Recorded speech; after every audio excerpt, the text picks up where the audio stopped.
And coming to our college, so ours is an autonomous institution, Sentence College of Engineering and Technology, located in a serene atmosphere in Chirala, in Andhra Pradesh. So here the college is recognized by UGC under 2F and 12B of UGC Act 1956, accredited by NBA so far for 4 times for different departments. And currently, all eligible branches are eligible engineering or UG courses of our college are credited. We are proudly announcing, we can proudly say that we got the award for this from the affiliated university for having all the branches which are eligible for NBA are already accredited and currently in force.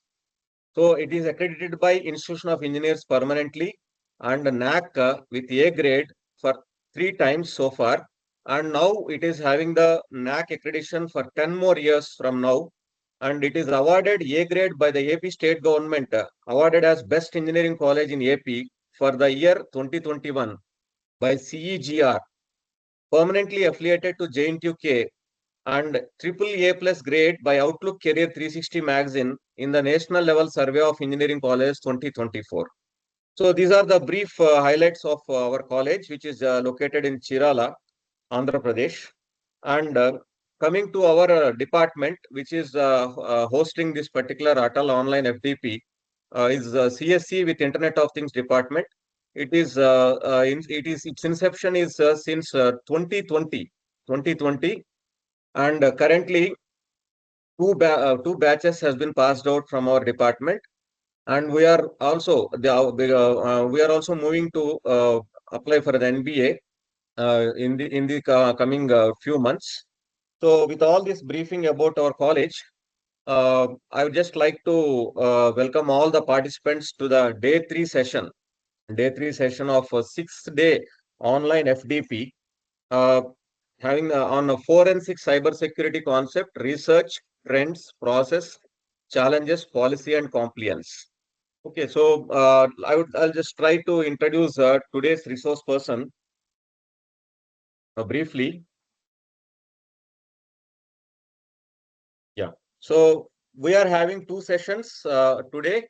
So in session one, we are having one resource person, and session two will be having one more resource person. So let me introduce the resource person for session one today. So for the resource person, I welcome Mr. Vinay Gudipati. Okay, so he is the resource person for today. And coming to his profile, he is a data expert and software development engineer with a strong foundation in computer science and data-driven innovation. And I want to say that he is a proud alumni of our college, Sentence College of Engineering and Technology. So he obtained his bachelor's degree from our college, and now he has reached various higher positions and currently working in US. So based on his expertise in cybersecurity domain since his college days, and he is tech savvy. So we have invited him to deliver a session in this 6 day online FDP. So here, coming to the other expertise, during his undergraduate studies itself, he is having the inclination towards the cyber related technologies. So he have participated in a 5 day cyberthon event organized by government of AP, and he won multiple prizes and hackathons conducted related to the cyber security by Microsoft and Google collabs. So in college, he is one of the coordinators of a White Hat Club, which is related to the cybersecurity technology since his graduation days itself. So professionally, he has worked as a software development engineer at Infosys and Lam Research, gaining hands-on experience in large-scale enterprise systems. He later pursued a master's degree in data science from the University of Alabama at Birmingham, USA, further strengthening his analytical and technical expertise. Following his master's, he worked as an intern at Cisco, contributing to innovative projects in the data and analytics domain. He is currently employed at Cigna Healthcare as a data analyst, where he leverages his expertise to deliver data-driven insights and solutions that improve business outcomes. So I hope his expertise will definitely give a better insights to the participants today for the next 1.5 hours. And I welcome Vinay Gudipati for this 6-day FDP session. And I will welcome all the participants who are enthusiastically participating for the last 2 days, and they can have the happy learning for this day also. We have two experts for today's session. So I hand over the session to Vinay Gudipati. You can continue. You can take over the session, Vinay. Yeah, thank you, sir. Thanks for the introduction. Uh, Let me share my screen.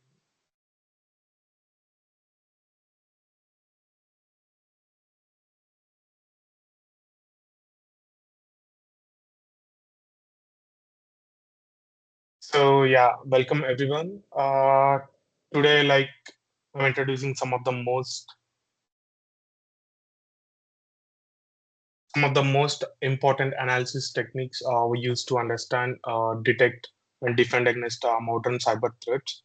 So here our main focus will be on statistic and dynamic analysis, sandboxing, and dissemblers, and the differences between signature-based and behavioral analysis. And my name is Vinay Gudipati, and I work as a data analyst at Cigna Healthcare. And I'm excited to break down these concepts today. And the main goal for this session is to help all of us better understand how different software analysis approaches fit together and how they strengthen our defense against cyber attacks. So to preview our agenda, we will cover the basics of each techniques, discuss practical examples, and make sure you'll walk away ready to think about software analysis in security context. So these are our learning objectives today. Our session is organized around four main objectives, and these will be guide our time together. So first, we'll start by understanding the difference between static and dynamic analysis, and I'll help you see what it means to analyze code without running it versus actual observing, uh, what it does in real time. Next, we'll talk about sandboxing, how it isolated environments are used, so we can safely analyze, test, or content potentially risk software without involving our own computers. Then we'll look at reverse engineering tools. So these are disassemblers and decompilers, such as IDA or Ghidra, and they help us to make sense of software we can't read directly, which is essential in malware investigation. And finally, we'll compare detection techniques, and I'll walk you through what it means to spot threats using signatures in an old-fashioned way, and how behavioral analysis can catch even new or unknown malware threats from cyber attacks. So coming to this, why we need to analyze software. So it is actually very important to analyze software for cyber defense. First, we are seeing rising cyber threats everywhere, attacks involving malwares are not only increasing in number but also becoming more sophisticated. So they are targeting individuals, individual businesses, and even governments, which means no one is truly immune here for the cyber attacks.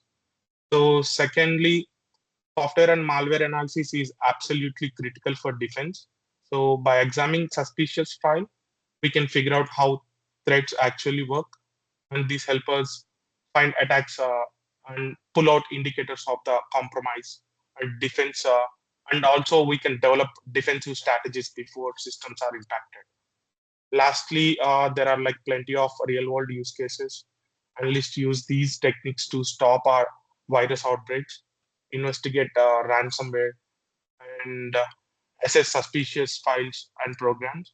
So whether it's a global security event or checking an unusual attachment, analyzing software help and keeps our data safe. So coming to the first topic we got today, what is statistic analysis? So statistic analysis is a process of examining software, whether it's a code or a binary or an executable file, without actually running it. So this makes it a safe way to inspect files, especially when we worried about malware or unknown threats. And statistic analysis also uses common tools like extractors, hex editors, PE file viewers, and reverse engineering platforms such as IDA. And we have a famous one which is used by cyber analysts, that is Ghidra. With these, we can dig through a program. So we can see what's inside the program and often find clues, even if we can't see the original source code. And one of the biggest advantage of static analysis is that it's very safe and fast, and it's great for quickly catching known threats, uncovering hidden or obfuscated parts of code, and also investigating suspicious artifacts without any risk to your computer. And imagine it is like reading a recipe without actually cooking. So you know what's supposed to happen, but nothing is actually happening in the real world yet. However, there are few limitations. Static analysis can't show up what a program does in real time or how it might behave when it runs. And it also sometimes misses cleverly hidden threats like encrypted or packed malware that only reveals themselves during actual execution. And as you can see in the image, this kind of analysis often involves looking at low-level details and code instructions inside a file. So static analysis is a powerful first step in understanding malware, but it's not the whole story. So to better understand, I'll give a real old example. So think of a statistic analysis like reading a recipe without cooking the dish. So here you are carefully checking all the ingredients and instructions, making sure there are no mistakes or odd additions. So if something looks like wrong, say like for example, the recipe calls for bleach instead of milk, so you'll spot it before you even start the cooking. Just like inspecting the recipe lets you catch the obvious problems early and safely. So here it lets security and analysts examine software files or code for warning signs or errors without risking any damage because nothing is actually running here. Of course, this method can't tell like how the food will actually taste or what might go wrong during the real cooking process. Similarly, static analysis can't reveal how a file will behave when executed, but it's an essential first step for finding problems fast and keeping our system safe. And next, what is dynamic analysis? So dynamic analysis, it's all about observing what malware or suspicious code does while it's running. Unlike static analysis, where we look at the code without executing it, here we actually run the code, but always inside a controlled or safe environment. So in a simple words, dynamic analysis means executing potentially dangerous code in a controlled environment to watch its real world behavior and understand how it acts. And we have pretty good tools used for this. So to do this safely, we use tools like debuggers, virtual machines, and automated sandbox environments. So these help us track the behavior and make sure our system isn't put at risk. So when we run malware in sandbox, like we can see things like what files it creates, what changes it is doing to our system or the registry, whether it is trying to connect to the internet or if it starts any new processes, or and this also like gives us a direct window into its activity. So coming to the strength and risks, the big strength of dynamic analysis is that it can uncover hidden or encrypted behaviors that aren't obvious just from reading the code. But there are risks. Sandbox setups have to be very careful, and some advanced malware is designed to notice it's like being watched or try to avoid detection or act differently. So dynamic analysis is essential when we need to see real behavior, especially for threats that are tricky or well hidden. But it's safe only when run inside the strict or isolated lab or sandboxes. So coming to the differences between static and dynamic analysis, starting with the execution requirement, static analysis doesn't involve running the code at all, but we just inspect files or code as they are. But coming to the dynamic analysis, on the other hand, actually it here we actually run the suspected files in a controlled environment to monitor how it behaves in real time. Next, looking at the detection capabilities, static analysis is excellent for quickly finding known threats and matching malware signature, almost like checking an ID badge. Then dynamic analysis shines when it comes to catching malware that tries to hidden or uses tricky tricks that only activate during the execution, such as runtime behaviors. With tools involved, statistic analysis uses things like string extractors, hex editors, and dissemblers to view and break a part of the file without executing them. Like when coming to the dynamic analysis, it relies on sandboxes, virtual machines, and behavior monitors, tools that allow code to run in a safely, and it also reveals its real intentions. Finally, for use case scenarios, statistic analysis is ideal for fast scans and catching known threats, but dynamic analysis is essential when dealing with advanced or unknown or evasive malware that might slip past the static checks. So both techniques complement each other, but using both in real world makes for much stronger for the malware defense. So if I give a real world example, think of a statistic analysis like reading the instructions or manual for putting together a piece of furniture. You're looking at the diagram and the parts list and the steps, making sure you understand everything before you even open the box or start assembling. So if there is a missing part or a confusing step, you'll catch it before any world problems happen, and you don't risk breaking anything. But coming to the dynamic analysis, is like actually building the furniture. You follow the instructions, but you also see what happens in practice. Maybe a screw doesn't fit, or a part wobble, or something unexpected happen through. And by assembling it, you discover real flaws that the manual alone couldn't show you. So in cybersecurity, statistic analysis is safe, fast, and perfect for catching obvious issues before building. And dynamic analysis dives in and actively tests, revealing hidden problems, especially ones that only show up when things are running. Both together give you the full picture and the best chances of success. So I'll provide you with a simple example using a Python code. So this is a simple calculator program. Uh, so it calculates all the mathematical equations, but it also takes any input from the user, because here we are using eval function.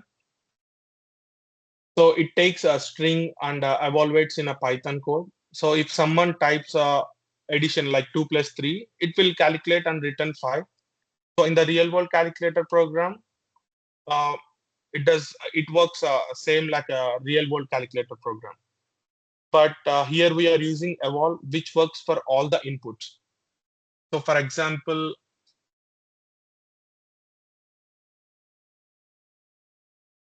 so when I execute this,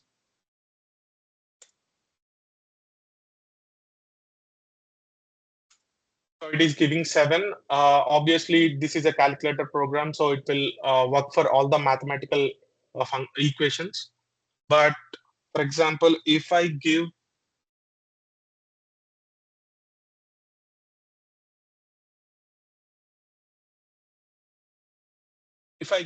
input like this, it still runs.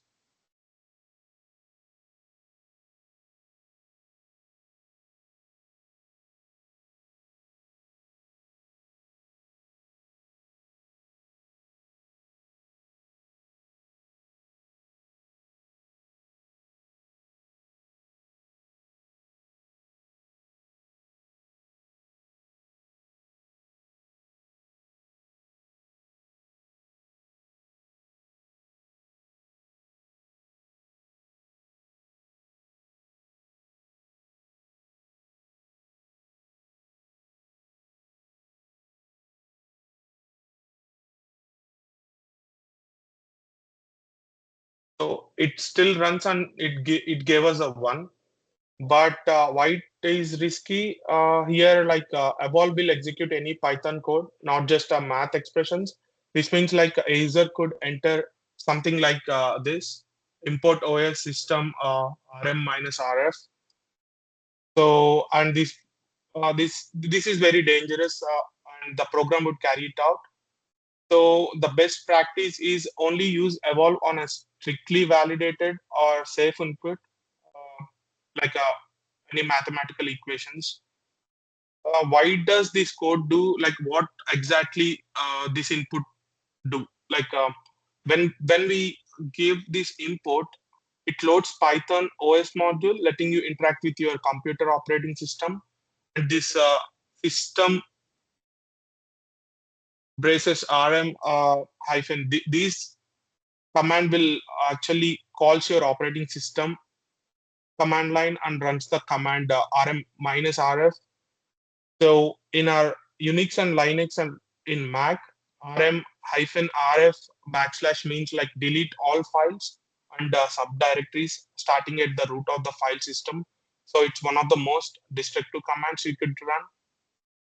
So why is it dangerous?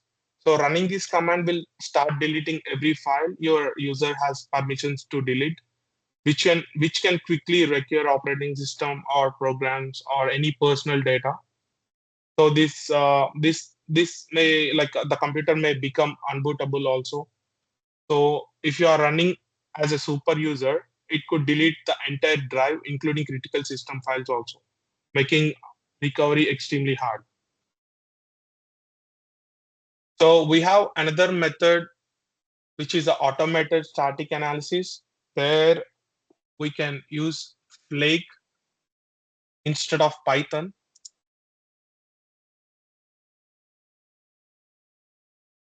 So it gives us errors. Even our program is executable.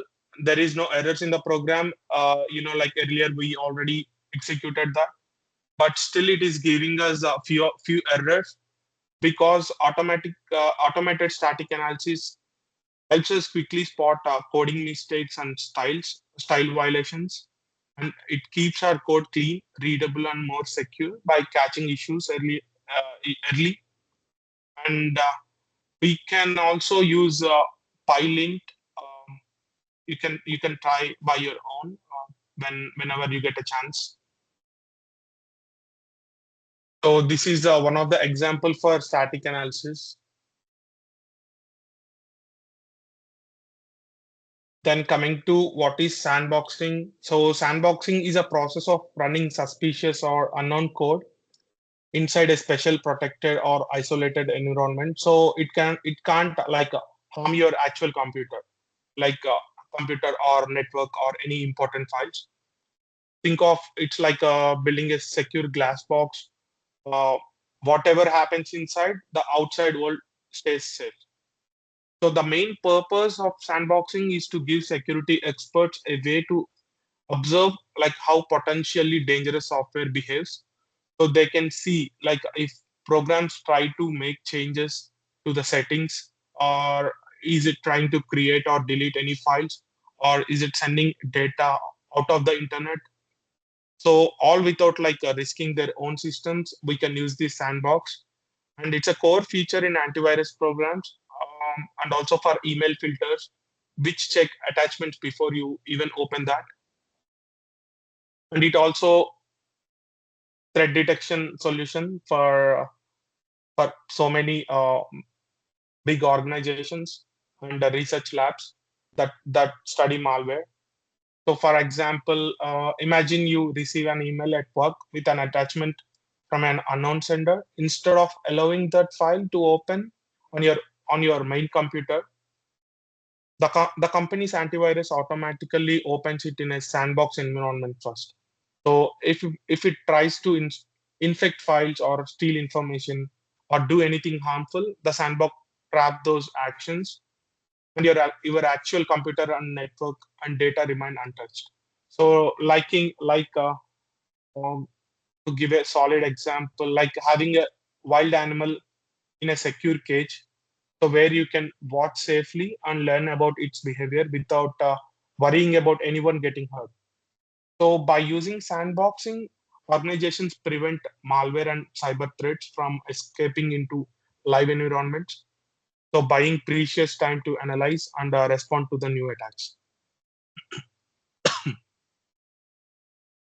So we have a pretty good types of sandboxing. The one is manual sandboxing, which is a most hands-on approach. So where a security analyst take full control over running suspicious files inside a protected environment. And here the analyst personally guides each step, watches the behavior unfold in real time, and also decides like what actions to allow or block. So this is especially useful for like complex or unusual threats that automated systems might not fully understand. And imagine a lab technician carefully observing every reaction in a chemistry experiment, ready to intervene at any moment. Like if students are doing something, then the lab technician will come quickly and they'll teach them. Then coming to the automated sandboxing, it takes a lot of human effort out of the equation. So here, specialized software platforms or scripts automatically run and test thousands of files for malicious actions. So the sandbox tracks everything, like a file changes, network activity, and suspicious system calls. So while the analyst reviews the report generated, this is how like the main organizations quickly shift through huge volumes of suspicious emails or downloads or attachments every day. So alerting experts to the one that needed manual attention. So it's like having a highly trained robot carrying out routine tests and flag anything unusual. So the third one is hybrid sandboxing. So it brings together the best of both worlds, which is a manual and automated sandboxing. So here the most steps are done by automated platforms for speed and coverage, but analysts have the power to jump in and inspect files more deeply when automated reports show something concerning or unclear. And this also gives both efficiency and the flexibility to handle tough cases. And coming to monitoring features are the heart of every good sandbox, whether manual or automated. So the sandbox environments keep a full record of how the test file behaves, logging file system changes, or any new process creation or registry edits, and all network connections. So this detailed evidence helps security teams understand threats and respond quickly with defensive measures. So in a major security lab, this is a real-time example. In a major security labs, automated sandbox scan millions of email attachments every day. So most threats are spotted and neutralized automatically. But when the platform encounters a file with a strange or highly advanced behavior, like a malware that only activates under very specific conditions, a human analyst steps in to manually guide the investigation to ensure nothing dangerous gets missed. So this layered system helps companies stay ahead of cyber criminals while keeping their network safe. So to understand how Sandbox is used in real-world malware analysis, let's walk you through the typical workflow. So the first one is a sample execution. Here, the process starts by isolating the suspicious malware file in a tightly controlled environment using advanced sandboxing softwares like QCO or enterprise-grade solutions like FireEye. And here the sandbox acts as a virtual, like a quarantine zones. So the file can safely run without risking any impact or on a production systems or personal devices. So here the analyst purposely let the malware executes its code, simulating a real attack. And coming to the observation tools, as the malware runs, specialized and observation tools monitor and record everything it tries to do, like creating or deleting files or changing system settings or any registry entries or any using and it like using any memory, making unexpected network connections and more. And these tools capture the full behavior profile of the threat, giving analysts insights that static analysis alone can't offer. And the third one, output reports. So once the malware finishes running or is stopped by the analyst, the sandbox generates a detailed output report. And these reports summarize the evidence gathered, listing all suspicious actions observed and flagging like indicators of compromises, like files dropped or process spawned, and providing timelines of event. And these reports guide security teams on what to investigate further and helps them block threats in future. And last, containment effectiveness. So the greatest strength of sandboxing is its ability to contain threats instead of letting malware roam free on live computers. So here everything takes place inside an isolated test environment. So this makes even if the malware is harmful or tries to spread. So here all damages is trapped inside the sandbox. So here the analyst can safely analyze the malware tricks, adopt their defenses, and keep their main systems protected. So for example, imagine a company email security system like receiving thousands of suspicious attachments daily. So here the automated sandbox quickly scan and execute these files. So most get sorted and flagged by the sandbox. But if I say if it is a new or sophisticated threat is detected, now analysts use manual or hybrid sandboxing, reviewing all the evidences and investigate deeper to understand and neutralize the attack before it can do any harm on a real device. So this whole workflow is what keeps modern organizations a step ahead of attackers, letting them study malware safely and block emerging threats before they escape the sandbox. So if you want to try out any malware analysis safely, just go to these websites in your browser. Both sites let you upload suspicious files and watch what they do in a protected environment. So you'll get a real analysis results there. So it's a great way to learn how malware behaves and see hands-on detection in action. So yeah, feel free to experiment on and explore. Then I have pretty good video from YouTube, uh, which which is on any.run. So it shows us like how we can use any.run, how to upload and how to create our accounts and how we get all the reports.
Hello, sorry Vinay, for interrupt you.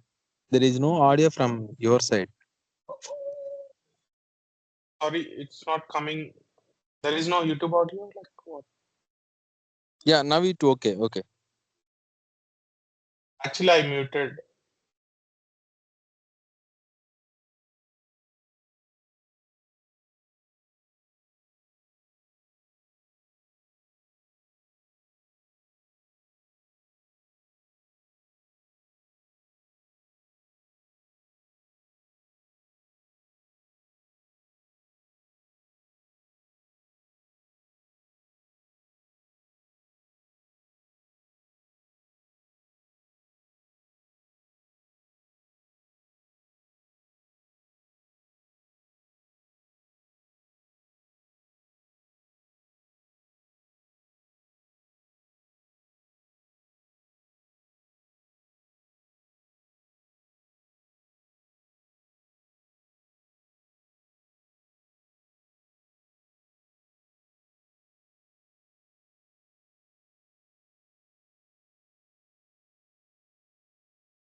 Vinay, you are in mute.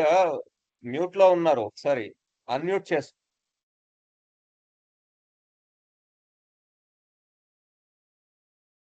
Sir, I spoke with him. I spoke with Vinay. He is looking into the matter, sir. So actually, the audio is not coming from the YouTube. Yeah, Vinay, we are unable to hear the YouTube voice. Oh, I'm sorry. 1 minute.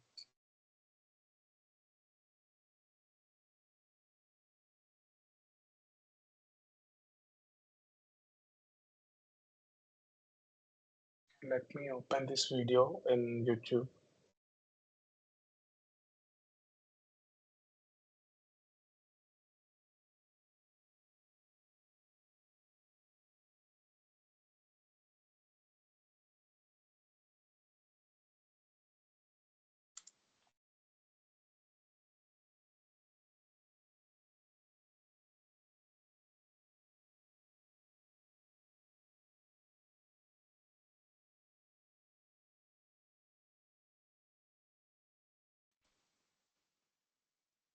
Of cybercrime. What once So began as now, are poorly you able written to emails with obvious spelling listen to that? mistakes has evolved into Yes, highly yes, sophisticated yes, and we are able to realistic listen. attacks. Forged Actually, I sender forgot to addresses, turn on this convincingly copied option layouts here. of banks or Yeah, delivery increase services, the volume. and malicious attachments or links Okay. that strike when you least expect it. Phishing doesn't just give attackers access to your personal information, it also undermines your trust. Especially in times of disinformation and deepfakes, trust has become a crucial anchor for all of us. That's why in this video I'll show you how to safely analyze attachments sponsored behind, manually clicking links, downloading and executing files, or solving captures to ensure full detonation and detection of the most evasive threats missed by static or automated systems. In my opinion, AnyRun Sandbox is an excellent solution for security operations center teams and organizations dealing with threat detection and analysis. It is used by over 15,000 organizations around the world. Employees can simply upload suspicious attachments or malware samples, and AnyRun will automatically analyze them. Within a company, AnyRun is especially useful for members of the Mr. SOC Vinay, is who are it possible to responsible for further increase the defending the volume? organization's infrastructure. SOC malware No, sir, analysts that's can the use max I AnyRun's can do. interactive sandbox Okay, to thank you. deeply inspect malware behavior and see exactly what it does within a system. You can easily compare your findings with other public reports on AnyRun, and the platform is also valuable for security researchers studying malware trends or emerging threats. As mentioned earlier, I use AnyRun in academia. My students, most recently in a class I taught in Helsinki, were fascinated how modern malware can spy on target systems. Thanks to the ability to download malware samples from public reports and analyze them in their own labs, they even solved a small ransomware challenge. Before we analyze a malicious attachment from a phishing email, let me quickly show you how to create a free AnyRun account. Click the first link in the video description below or enter the URL manually in your browser. Click on Get Started and you'll be taken to the registration page. There you can create an account using your business email address. Since I already have an AnyRun account, I simply log in. Once logged in, you'll see the dashboard where you can start a new analysis. You can run analyses on Windows, Linux, or even Android systems and directly interact with them. You can, for example, upload a file to see what would happen if it were executed on your system. You can also submit an URL to analyze the underlying website. If you find a suspicious link in an email, you can paste it there to check if it's already been reported, or use the Safe Browsing service, which lets you securely browse within an isolated sandbox environment. Let's imagine the following situation. You receive an email with an XLSX attachment, an Excel file. The message talks about a contract or an invoice. It's a bit odd to receive such documents as XLSX files, but when you ask the supposed sender, Mark Luttrell, he claims it's a new security policy to prevent attackers from exploiting PDF vulnerabilities. That sounds suspicious. You decide to analyze the attachment safely using AnyRun. In the dashboard, click on New Analysis and configure your sandbox according to your test requirements. You could, for example, replicate your real system, since the sandbox offers extensive customization options. First, define the directory from which the attachment should be executed, let's say the temp directory. Then choose the browser you want to use within the sandbox. I'll pick Google Chrome. In the command line field, you can specify how the program should be executed, for example, using specific CMD options. Next, define the duration of your simulation. In the free version, you can test attachments for up to 60 seconds. In the paid plan, you can extend this to 11 minutes. Under the network section, you can route traffic through Tor or a residential proxy of your choice if you want, for example, in Germany in my case. Then choose your operating system. Options include Windows 7, Windows 10, Windows 11, or Linux distributions like Debian or Ubuntu. Android is also available for mobile malware analysis. For this demo, I select Windows 11. You can also specify which programs should be pre-installed in your sandbox. Since we are analyzing an Excel file, Microsoft Excel should obviously be available. You can also choose the language of the operating system, which is useful if you are analyzing malware that targets specific countries or regions. There have been cases in the past where malware only activated its payload on systems set to certain languages. You can also check which tools are installed and upload your own via the Tools Collection tab. Under Privacy, you can decide whether only you can see the results or whether your analysis should be shared with your team or made public. I'll select a private analysis here. Finally, upload the Excel file from the phishing email and click Run a private analysis to start the simulation. It takes a few seconds for the virtual machine to start. Once ready, your uploaded file automatically executes from the chosen directory. That looks strange. An Excel document with a button to View Documents? Very suspicious. Since I'm inside a sandbox, I can safely click it. However, never enter your personal data on any phishing site, even in a sandbox. The sandbox protects your system, but it can't stop data that you voluntarily send out. That's on you. AnyRun Sandbox handles the rest. While the fake website loads, you can see all HTTP requests below, including connections, DNS queries, and potential threats. Anything flagged as suspicious appears in orange. AnyRun immediately identifies social engineering and malicious traffic here. Double-clicking a flagged item provides detailed context such as its classification in the Meter attack framework and other relevant threat intelligence that would otherwise take a lot of manual research. The phishing site has now fully loaded. I'll attempt to log in using a fake account. The attackers clearly put effort into making the page look convincing. But again, do not enter any real data here. On the right-hand side, you can see all active processes, which is very helpful for in-depth malware analysis. AnyRun presents this information in a clear, structured way. Suspicious activities are highlighted and can be examined further with a double-click. Another very useful feature is the secure clipboard, which lets you safely exchange text between your host and the sandbox VM. This means you don't have to manually retype input or output. For example, here I'm copying a fake email address from the sandbox VM to my host system using the receive button. If I want to send the data into the sandbox, like a zip password, I can simply paste it and click send. What I find particularly useful is the option to upload files directly into the sandbox VM for deeper analysis. Just click the upload button, choose a file from your host system, and select the destination folder inside the VM, like the desktop. After that, click the button Upload to VM. A few seconds later, the file appears there, ready for analysis. AnyRun automatically logs all relevant activities such as network connections to external servers and displays it in an organized overview around the VM. If your analysis time is too short, you can easily extend it using the Add Time button. As the sandbox runs, AnyRun automatically tags the analysis with related threat identifiers. Clicking a tag takes you to similar public reports where you can even download malware samples for further study. When malicious behavior is detected, AnyRun flags it accordingly. You can also download a video recording of your entire analysis, which is useful for team discussions, management briefings, or presentations. That's exactly how I prepared visuals for this video.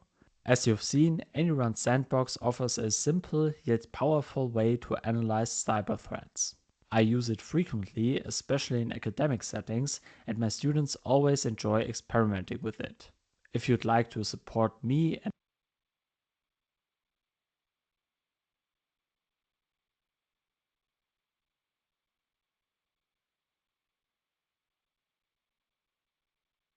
Yeah, Vinay, you can share the link in chat. Sure.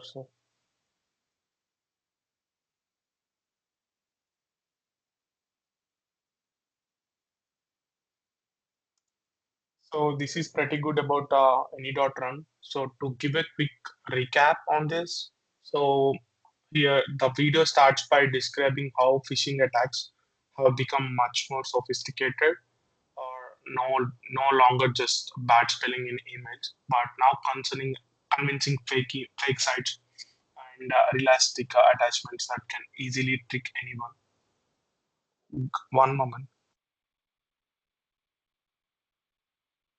excuse me. Yeah. So these days, everyone getting all the phishing emails, and I guess everyone got these kind of emails in your career. But the presenter shows you how any.run interactive sandbox to analyze suspicious files. Like he took an example for Excel attachment from phishing emails. So here, without any risking to your actual system, you can use any.run. And he explains that any.run isn't just a automatic; it lets you interact with malware directly, so you can see the full attack chain, like clicking links or entering data and triggering hidden behaviors that static analysis alone would miss. And this hands-on approach is especially valuable for security teams and researchers. Over 15 1,000 organizations, including university classes, uses any.run to safely inspect how malware behaves, leaves behind any indicators or starts processes and makes network connections. And this the demo walks through you like to set up. Yeah, Vinay, it is still showing that your YouTube screen. I think you have to change the screen to your presentation. Phishing is one of Yeah, but I'm explaining that video, sir. A quick recap. Okay, fine. Yeah. So here he showed us like how we setting up our malware analysis, like uploading files or choosing your system and browser, and also like customizing the environment and running the simulation. So you can also choose privacy levels and extend times. As he mentioned, for the free version, we'll get a 6 or 8 minutes, and for the paid version, we'll get 11 minutes time for to test our files. So during analysis, any .run tracks suspicious actions and a network requests, process launches, or any clipboard use, and also let you upload additional files for further inspection. So here, if anything is detected, it's flagged right away. There is even a feature to download a video of your entire analysis. So it is perfect for sharing with your team or your colleagues. So the video emphasizes that like while sandboxing keeps your system safe, you can should never enter your real personal data. So even in a sandbox, you're responsible for what gets sent out. So lastly, like any.run makes results available for deeper research or sharing and gives security teams powerful to defend their organizations and investigate threats. Now, coming to this slide, what is disassembler? So a disassembler is a specialized tool that helps the raw machine code of program, basically the language that a computer uses, and translate it into a human readable assembly instructions. And this process lets analysts and researchers see like what really happened under the hood, even when the original source code isn't available. And some of the most widely used disassemblers include IDA Pro, Radar 2, and Binary Ninja. So these tools break down executable files, visualizing the logic and the data flow and the functions. So making it far easier to inspect and understand unfamiliar or potentially malicious software. So here, disassembler play a crucial role in reverse engineering and vulnerability research or malware analysis, and even exploit development. By analyzing assembly instructions, you can discover like how a program actually works and what functions it uses and what data it accesses and whether there are any suspicious or any dangerous routines hidden within the file. So in a short note, if you want to deeply inspect software, especially when you don't have the original code, a disassembler reveals the structure and the secrets buried inside, giving you a powerful window like into program's inner workings. Then, when coming to the decompiler, a decompiler it's a kind of a powerful tool in a security analyst kit. So its job is to take binary executables files and only computer can read and translate them into a higher level language, usually something that looks like a C code or a readable pseudocode. So this is incredibly useful for reverse engineering and malware analysis because it lets you understand like what a program is doing even when the original source code is unavailable. So for tough analysis tasks, security researchers often rely on popular decompiler tools such as Ghidra, Hexrace, and Reddeck. So these tools can take the mission code apart, offering clear and logical code that humans can follow. And why it is so important? So compared to traditional disassembly, which shows low-level instructions, decompilers can reveal logic and control flow at a much higher level. So this helps analysts quickly spot what the program is meant to do, and making it easier to investigate unknown, complex, or heavily obfuscated malware. So, however, decompilers aren't perfect. They sometimes produce code that isn't fully accurate or can't be compiled back into working program. But the real value lies in helping us understand the structure and the intent of suspicious software, especially when we need quick answers in an investigation.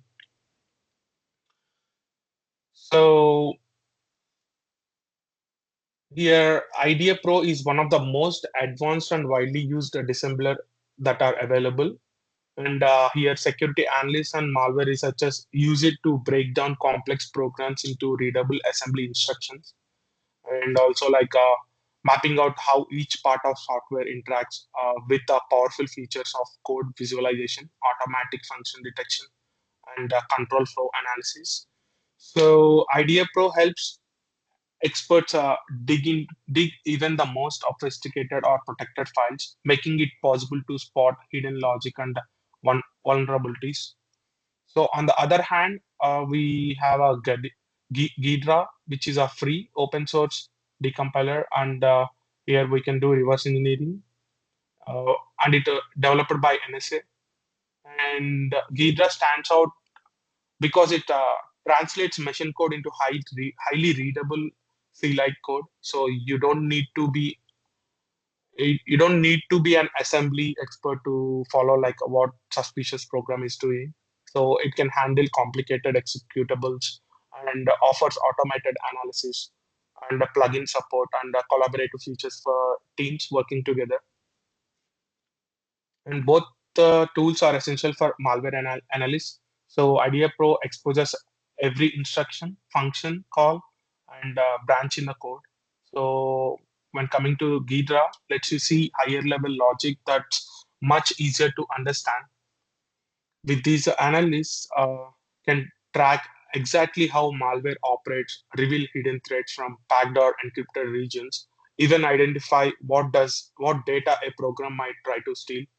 So in a short note, dissemblers and decompilers are the backbones of reverse engineering. So they are like having a complete blueprint for mysterious mission, showing you all the gears and circuits, so you can figure out like what exactly makes it a tick. So even without the original plan. So this is a simple demo for dissembler. I'll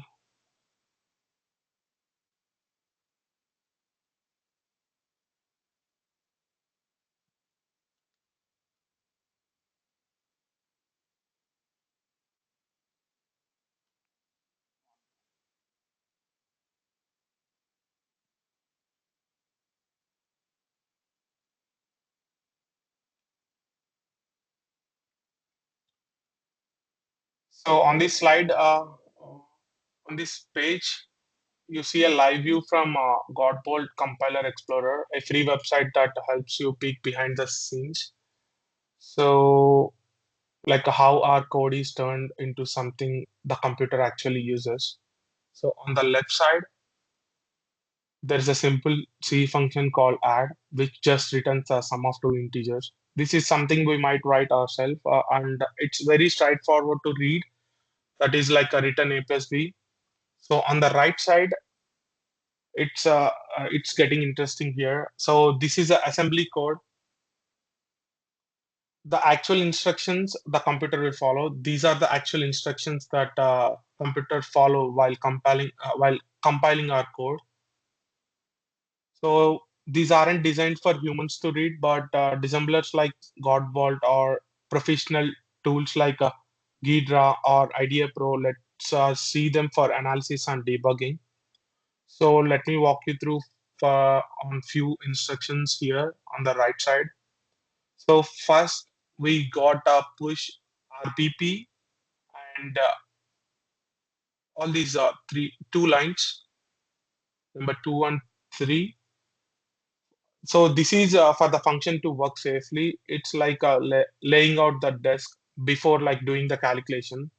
So next, the function stores the arguments Here, this function stores the arguments in memory, then loads them into registers, and the working memory of the and also that the working memory of the processor. And the key line is here the add that does exactly what our C code asks. Like it adds our two numbers together. Finally, we have ret, which returns our result. So in summary, the compiler translate our easy to read function into a series of precise low level commands. So here disassembler shows us this process, which is especially powerful if you need to analyze a program or you don't write by yourself, like checking for malware or bugs or trying to understand like unknown software.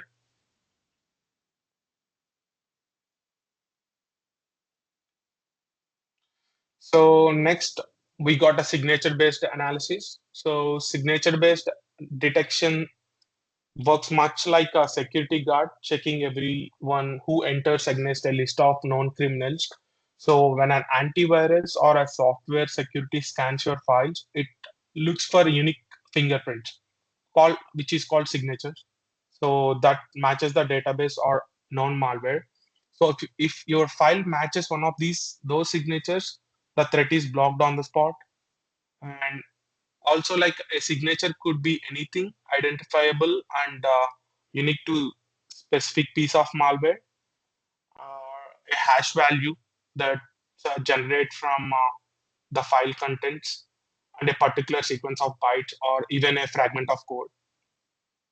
So this makes signature-based tools extremely fast and accurate at catching viruses that are already in their databases. So we have tools like CalmAV and Snort rely on these patterns every day to protect users and networks. So the strength here is obvious, like it's efficient and highly reliable for anything that's been seen before. But this method falls short with new or rapidly evolving threats. So if malware changes itself or is completely new, it won't have a recognized signature yet. So it can slip right past the signature-based defenses. That's why modern security combines this approach with more dynamic methods to cover all bases. Then coming to behavioral analysis. So behavioral analysis means actually watching out what a program does as it runs, not just scanning its code or signature. It's like keeping an eye on someone actions rather than just looking at their ID. So we look for things like programs trying to create new processes or access any sensitive files or make unusual network connections or like kind of any change window settings. So these actions can signal that something not right. And the main big advantage is that this method can catch brand new or heavily distinguished malware, even if it isn't never been seen before, because it's spotting bad behavior, not just familiar patterns. So the downside, sometimes totally safe programs might trigger a warning if they do sometimes a little out of the ordinary, and this can lead to false alarm. Also, watching every action uses more computer resources than a simple scan. So overall, behavioral analysis is super important in today's security role because it helps us to stay one step ahead of new or any sneaky threats that traditional scans might miss. Here, we'll compare signature and behavioral detection. So, basis of detection, signature-based detection is like having a bouncer at the door with a list of known troublemakers. So everyone who comes in is like checked against the list, and only those with matching details are stopped. It relies entirely on matching files, behaviors, or code fragments to previously identified malware signatures, like any like a hashes or byte sequences.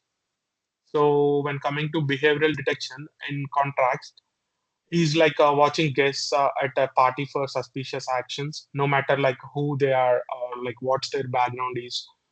You spot trouble based on how someone acts. So signature-based protection is fast and dependable for threats already cataloged. And if it's on the list, it's get caught instantly. But behavioral detection excels where signature-based methods fall short. So it can catch new or unknown or shape-shifting malware, especially those designed to evade traditional defenses by alerting their fingerprints. And next one, signature-based checks run quickly and use almost no computing power. You get protection without slowing your system. But behavioral detection requires active monitoring and analysis, which means more resources and processings are needed to carefully observe suspicious program activity. And signature method run the risk of missing brand new threats, like a false negative. If malware is not in the database, it slips through. But coming to the behavioral detection, it can trigger on harmless software that simply acts out of the ordinary, resulting in false positives. But it's much stronger at catching creative and novel cyber attacks. So to give a solid example, picture two types of security cameras. One recognizes known criminals by their faces, which is a signature detection, and one watches everyone's action, ready to spot anyone doing something sneaky or even they have never been caught before. That is behavioral detection. Together, these methods offer a powerful way to keep our system secure. So now I'll demonstrate how antivirus software can recognize threats in two main ways, by signature and by behavioral. So for example, we have built-in Windows Defender, which helps us today for an example for signature detection. So for example, I have this image, so I can right click on this and I can scan with Microsoft Windows Defender. So let's say like it's a common program or even an empty text file, you can run that. So if the file is known to be safe, nothing happens. So I just ran the file with Windows Microsoft Defender. So see, there is no threats detected here. So if the file is known to be safe, then nothing happens here. But if I had a file that matched a known virus signature, a defender would definitely flag it immediately. So even if I never opened it, and this is a signature-based detection, and the antivirus matches files against a huge list of known bad fingerprints.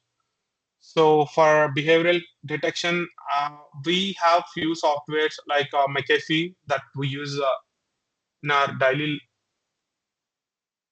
life.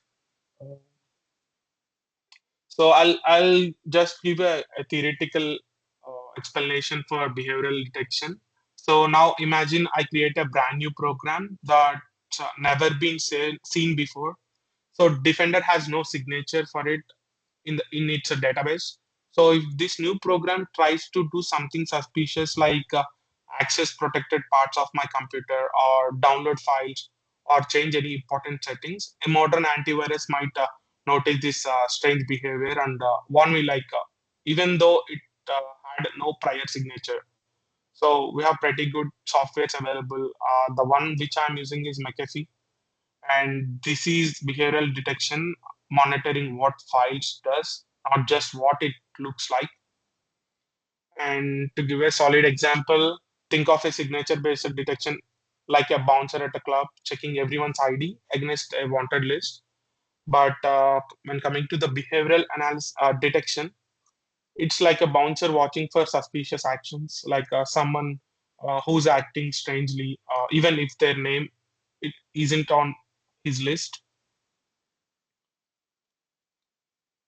So in summary, effective malware defense is built on combination of smart strategies and powerful tools that we discussed in today's session. So I'll give you a quick recap on the topics which we discussed. So the first one is static and dynamic analysis.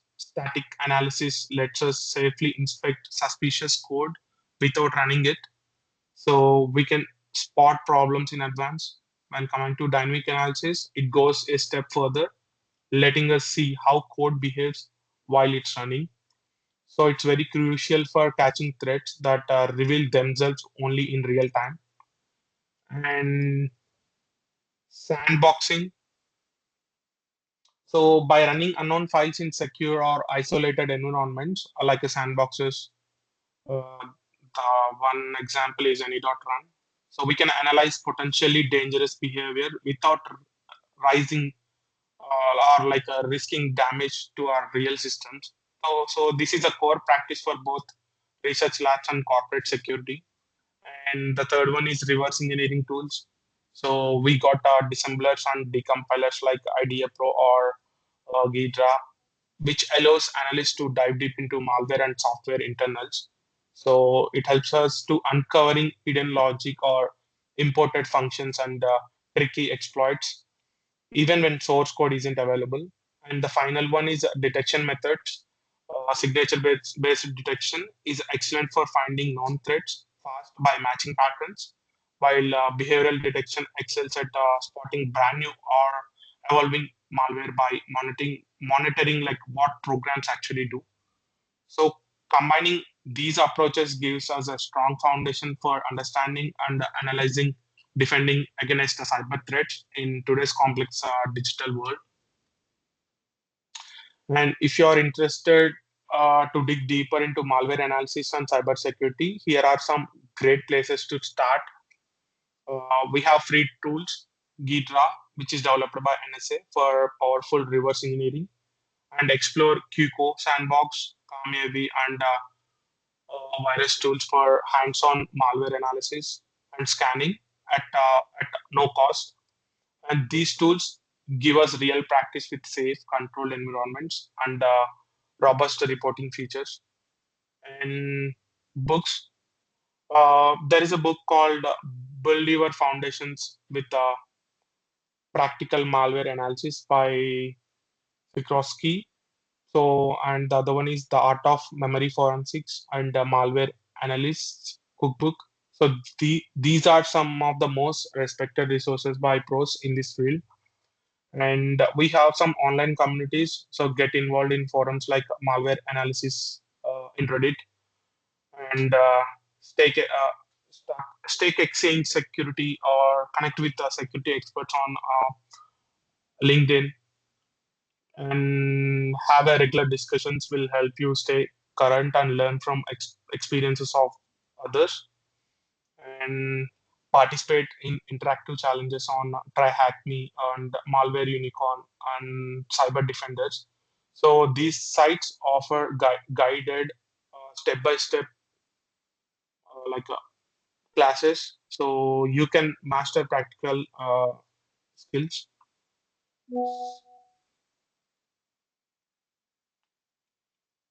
Yeah, thank you all for joining today's session.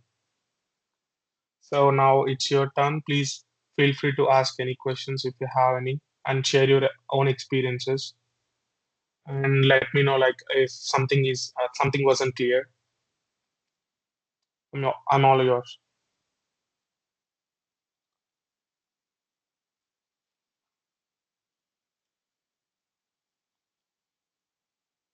Yeah, Vinay, we had a nice session. So, participants, if any questions, you can ask.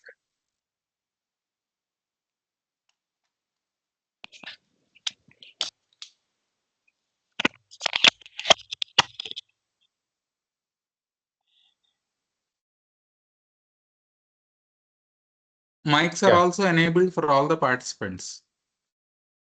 Mics were enabled for all the participants.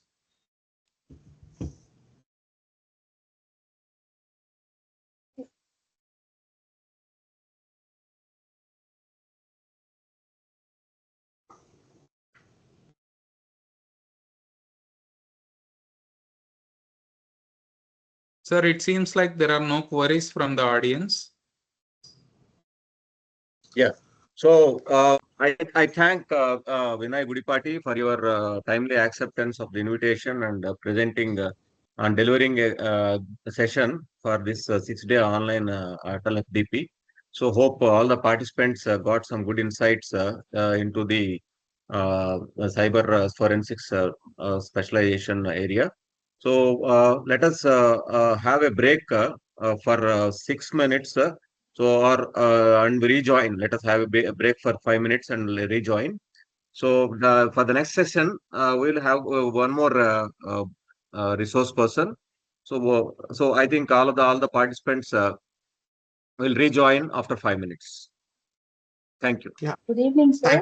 Thank you Sir, so can much. Excuse me, sir. Can I give the feedback? Yeah, Yes. sure, madam. You are welcome. You are welcome. You can. Good evening, sir. This is Sarita Cherkapalli from TKR College of Engineering and Technology. Yeah, hi, Today we have Sarita. learned so much from you, sir. Like we didn't know till now that reverse engineering can also be performed here to detect the strategies and all. We have learned very, very many things. Thank you so much for making us aware, sir. Thank you. Yeah, thank you so much. Thanks for your feedback. And thanks for inviting me for this 6-day session. Thank you, Indranil sir, and thank you, Praveen sir. Yeah. Any other Vinay, participant? sir. Hello. Yes. Yeah, madam. Continue. Yeah, sir. The Climb AV tool, is it a, I mean, which type of tool it is, sir? Which one, ma'am? Claim AV. Sorry. Clam AV tool. It's a kind of a decompiler, I guess. So I haven't used, but those are a few softwares that analysts use these days. Okay, sir. Thank you so much. Sir, And is thank you it for the informative session, sir. We have learned so many tools here, which can be used for either static or dynamic analysis and for reverse engineering tools. Thank you for sharing this informative session, sir. Yeah, Thank you. thank you so much, sir? ma'am. Is it possible for you to share this PPT, sir? Yeah, I can do that. Yeah. Thank you, Yeah, sir. madam. We'll collect and share it in the WhatsApp group. Okay, sir. Thank you. Yeah. So Okay. Thank you for all the participants for active participation in this session. So thank you, Vinay. We'll conclude the session, and yeah, the next resource person will join after 5 minutes. Thank you. Thank you all. sure. Thank you so much. Thank you. Have a good day.